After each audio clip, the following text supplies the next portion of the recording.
can be arrested. Arresting is never the issue, whether justifiably done so or not. Normally, it is the method used.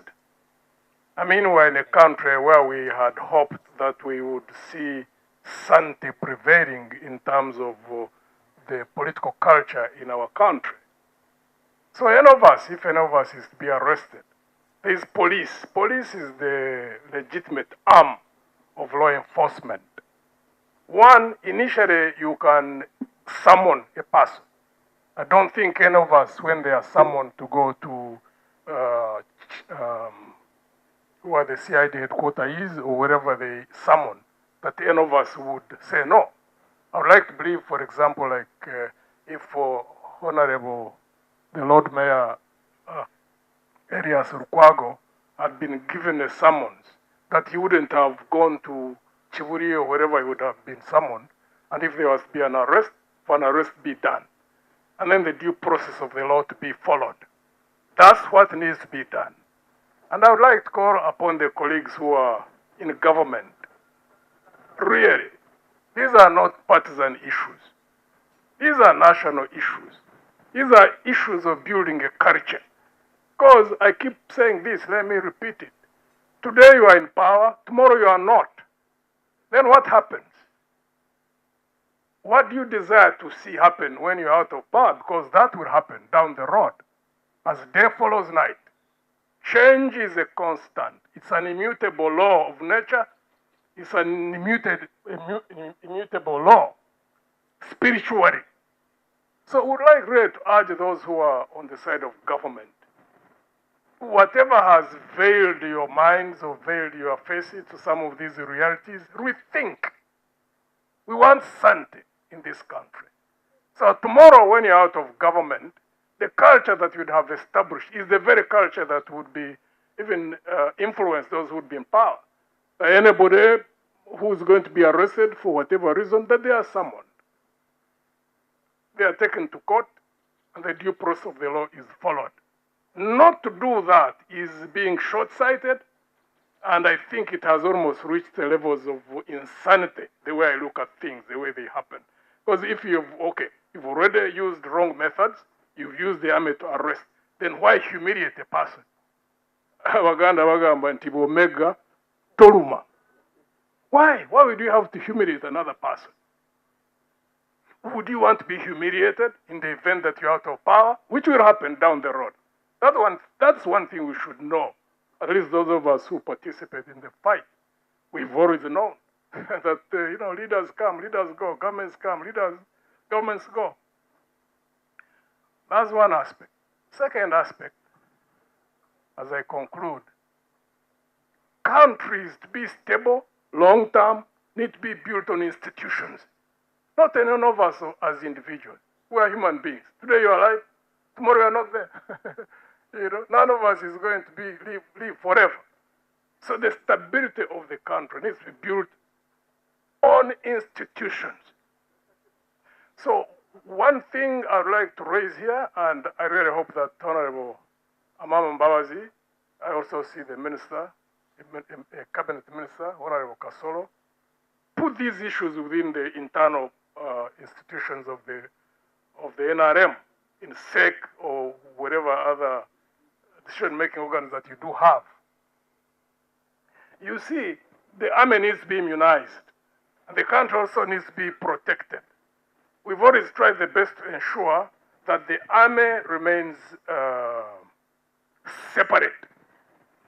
That while it has levels of political consciousness in the officer corps and in the men, that it should not be partisan. Two, there is a law in our statute books, and it was purpose of protecting ourselves, not only for now, but even for the future. Now, any officer, mostly when we went into the multi-party dispensation, that any officer in uniform who wants to engage in politics should get out of uniform. That's what happened, actually, in 2004. I was in uniform, I retired. I remember Honorable Moses Sari retired at the same time. Honorable Kahindo Tafiri, Honorable Jim Huezi, including General Museveni, who is the president. We all got out of uniform and then we went into different parties. So now there is a dilemma in the country. Like these issues which are happening, the institution to which they could be taken to discuss them and see how we can resolve them amicably and maintain stability would be Parliament. But you have an outfit which is under a military officer, the CDF himself. PRU, I think, is the political formation. And then you find a speaker and a deputy as members of that political outfit. We really have to be very careful. Let's not play with fate. I have said before, let me repeat it. You people who are in government, you need to go and study particular laws critically. The law of cumulative effect and the law of unintended consequences. These laws are not managed by anybody. They are outside our control. They have got their own life. When they kick into action, things happen. So please, discuss these issues. Resolve them. General Muhoozi wants to go into politics, let him get out of uniform. And then the speakers, if they want to go join his party, if he starts a party, let them go join a party. Then we know that the speakers of that party, the current arrangement is not acceptable. Because we're a country of 47 million people. Sound stewardship requires transparency, accountability, and strong institutions. You have a responsibility to strengthen the institutions entrusted with managing Uganda's petroleum revenues and sovereign wealth assets. Future generations must inherit not only depleted oil fields, but also robust national assets, strong institutions, and sustainable sources of prosperity. Windfall revenues should not be squandered on short-term consumption or projects designed merely to satisfy immediate political demands. Rather, they should be invested in durable national capacity, investments that enhance productivity, competitiveness, and long-term economic resilience. The third pillar is the eradication of subsistence poverty. While Uganda has achieved significant macroeconomic progress over the years, many households, as we all know, remain trapped in subsistence production. True national transformation will occur only when economic growth translates into improved livelihoods for ordinary citizens. The benefits of the emerging oil economy, including local content opportunities, employment creation, entrepreneurship, infrastructure development, and value chain expansion, must reach the everyday Ugandan family. The measure of success will not simply be growth statistics. It will be whether families can earn stable incomes, educate their children, access quality health care, and participate meaningfully in the money economy. Honorable members, if I were to summarize your responsibility in a single phrase, I would describe it as pragmatic stewardship and generational wealth building. You are trustees of a finite resource.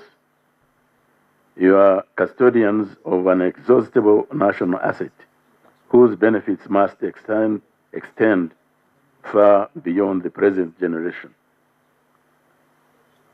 You are bridge builders between Uganda's past and its future, between subsistence livelihoods and an industrialized, knowledge-based economy. You are champions of accountability. You are champions of anti-corruption and institutional integrity. The success of Uganda's transformation will depend not merely on policies and plans, but on the ethical standards with which those policies are implemented. I wish to make a special appeal to the Muslim members of parliament gathered here today. One of the great strengths of this gathering is that it brings together Muslim leaders from different political parties, I believe, different regions and different perspectives. Some of you serve on the government side. Arunda is one example. Others serve in opposition. I don't know an example. That diversity is healthy for democracy. Yet, there are moments when the interests of the nation and the welfare of our people must transcend partisan divisions. Uganda's transformation requires unity of purpose. Listen to one another. Respect differing viewpoints. Seek common ground. Present a united front whenever the national interest demands it, particularly on issues of development, poverty eradication, education, youth empowerment, and ethical governance. Political competition should never prevent collaboration in areas where the future of our country is at stake. Finally, as Muslim leaders, you carry a dual responsibility. You represent your constituencies, but you also serve as ambassadors of Islamic values.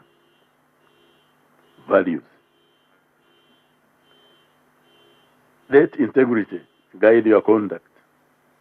Let honesty shape your decisions. Let compassion inform your policies. Let justice define your leadership. The people should see in your actions the values that Islam teaches: trustworthiness, humility, service, fairness, and accountability. If you uphold these principles, you will not only serve your country well, you will leave behind a legacy that future generations will honor and remember. May Allah grant you wisdom in leadership, courage in decision making, sincerity in service, and success in fulfilling the trust that has been placed upon you. May Allah bless Prince Kasim Nachibingi Kakunguru for his continued leadership and service. May Allah bless the Muslim community, and may Allah bless the Republic of Uganda.